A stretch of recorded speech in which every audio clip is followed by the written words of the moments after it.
नमस्कार साथियों, vision RS YouTube channel पर एक बार फिर आपका स्वागत है डेली करंट अफेयर्स के इस वीडियो में। आज के इस वीडियो में हम बात करेंगे दो महत्वपूर्ण टॉपिक्स की। अंत में इस वीडियो में हम बात करेंगे कुछ महत्वपूर्ण अभ्यास प्रश्नोत्तरों के विषय में। तो आइए हम बात करते हैं पहले टॉपिक विश्व प्रेस स्वतंत्रता सूचकांक 2020 के विषय में।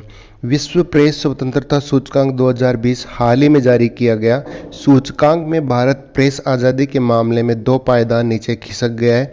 180 देशों की सूची में भारत को 142वां स्थान मिला। विश्व प्रेस स्वतंत्रता सूचकांक 2020 ये रिपोर्ट है, ये रिपोर्टर्स विदाउट बॉर्डर द्वारा जारी की जाती है। इसके कुछ महत्वपूर्ण तथ्यों के विषय में चर्चा करें।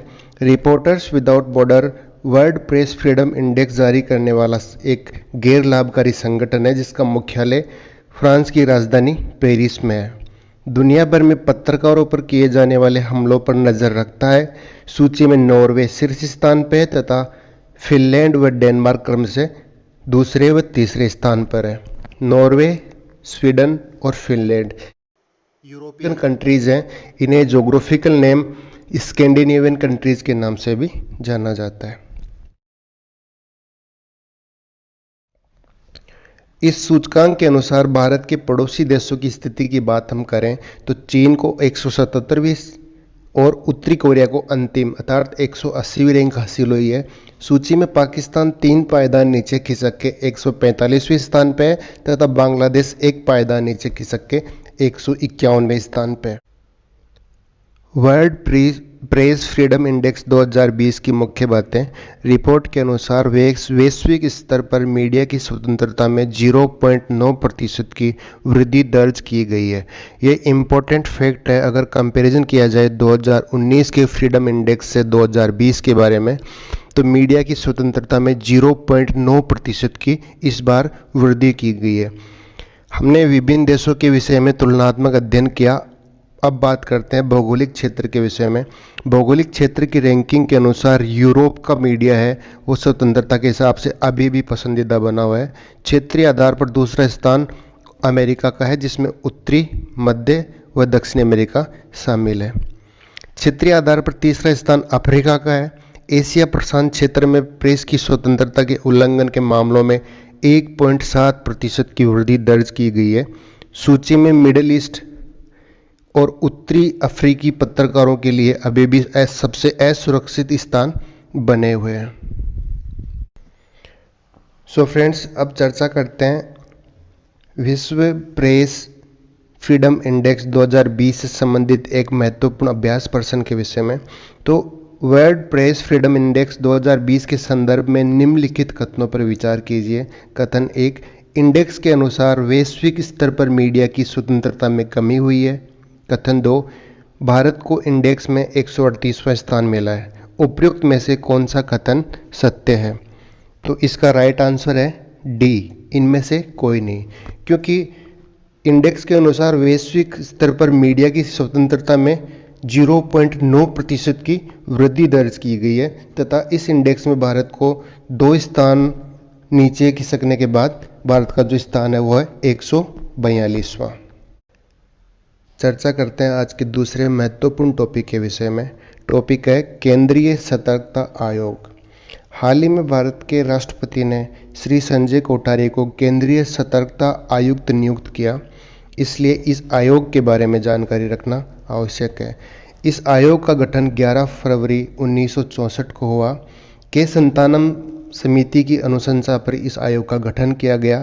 केंद्रीय सतर्कता आयोग का मुख्यालय नई दिल्ली में है।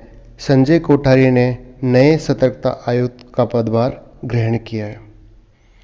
केंद्रीय सतर्कता आयुक्त की नियुक्ति भारत के राष्ट्रपति द्वारा 3 सदस्यीय समिति की सिफारिशों पर होती है। समिति में प्रधानमंत्री, लोकसभा में मुख्य विपक्षी दल के नेता व केंद्रीय गृह मंत्री होते हैं। दोस्तों, इस समिति के जो अध्यक्ष हैं वो होते हैं प्रधानमंत्री। केंद्रीय सतर्कता आयुक्त का कार्यकाल 4 वर्ष अथवा 65 वर्ष की आयु तक होता है, इनमें से जो भी पहले हो। भारत का केंद्रीय सतर्कता आयोग भारत सरकार के विभिन्न विभागों के अधिकारी तथा कर्मचारियों से संबंधित भ्रष्टाचार नियंत्रण की एक सर्वोच्च संस्था है। सीवीसी से संबंधित कुछ महत्वपूर्ण प्रश्नों की चर्चा करें तो पहला क्वेश्चन है, केंद्रीय सतर्कता आयोग का संवैधानिक दर्जा कब दिया गया? तो इसका राइट आंसर है 1988 1988 में केंद्रीय सतर्कता आयोग को सांविधिक दर्जा दिया गया। यहाँ पे एक शब्द है सांविधिक। सांविधिक का अर्थ होता है इसे संसद में एक अधिनियम द्वारा इसको स्थापित किया गया है। क्वेश्चन नंबर 2, केंद्रीय सतर्कता आयोग की नियुक्ति किसके द्वारा की जाती है? तो फ्रेंड्स इसका राइट आंसर है राष्ट्रपति। इसकी नियुक्ति राष्ट्रपति द्वारा की जाती है। जैसा हमने पहले डिस्क्रिप्शन में देखा कि प्रधानमंत्री इसके अध्यक्ष होते हैं इस समिति के, तथा इस समिति में 3 सदस्य होते हैं।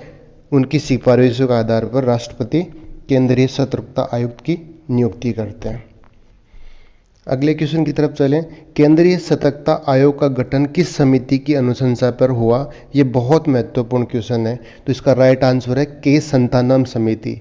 यहाँ पे ऑप्शन फर्स्ट, सेकंड और थर्ड के बारे में अगर हम बात करना चाहें तो अशोक मेहता समिति, एल.एम. सिंघवी समिति व बलवंत राय मेहता समिति, ये 3 बहुत महत्वपूर्ण समितियां हैं जिनका संबंध पंचायती राज से है। हाल ही में पंचायती राज दिवस मनाया गया, जो कि इस बार राजस्थान में पंचायती राज के चुनाव भी हुए, इसलिए ये क्वेश्चन बहुत इंपॉर्टेंट होता है कि हम पंचायती राज से संबंधित समितियों के विषय में भी जानकारी रखें। क्वेश्चन नंबर 4, केंद्रीय सतर्कता आयुक्त की नियुक्ति समिति में निम्नलिखित में से कौन भाग नहीं लेता है? तो राइट आंसर इज लोकसभा अध्यक्ष। हमने बात की थी प्रधानमंत्री इसके अध्यक्ष होते हैं इस समिति के, केंद्रीय गृह मंत्री व लोकसभा में नेता विपक्ष इसके सदस्य होते हैं। दोस्तों, हाल ही में बॉलीवुड अभिनेता इरफान खान का निधन हो गया। विजन कैरियर इंस्टीट्यूशन इस महान अभिनेता को श्रद्धांजलि अर्पित करता है। साथ ही उनकी जीवनी से संबंधित कुछ तथ्य विजन आरएस यूट्यूब चैनल के माध्यम से आपसे साझा कर रहे हैं। इरफान खान का जन्म 7 जनवरी 1967 को राजस्थान के टोंक जिले में हुआ। पान सिंह तोमर, जो मूवी 2010 में आई थी, के लिए इरफान खान को नेशनल अवार्ड से सम्मानित किया गया। 2011 में इन्हें पद्मश्री पुरस्कार से सम्मानित किया गया।